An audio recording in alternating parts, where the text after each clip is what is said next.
My cell phone is very slow. If you're one of those people who has a cell phone and you go to open any application, you'll enter one of those applications and it usually takes a long time to open. Sometimes it gets stuck on the logo. Sometimes your device is also too slow. If you want to make your phone 10 times faster,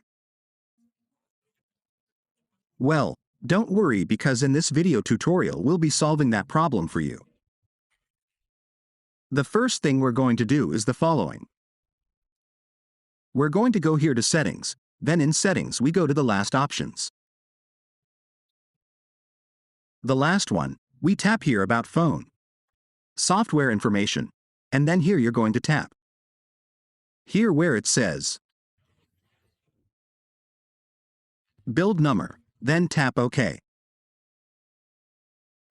That's it, it's enabled.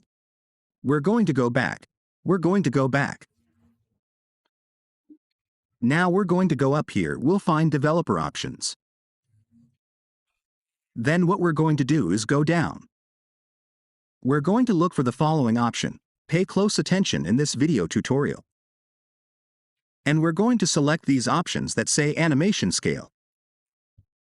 Here you'll see the slowness of these devices. This is what you're going to click. On, off, and now you're going to enter. If you see how fast or slow it is, click here on Off to turn it off. It's ready now. What you're going to do is test it by entering any application, and it will open in a second.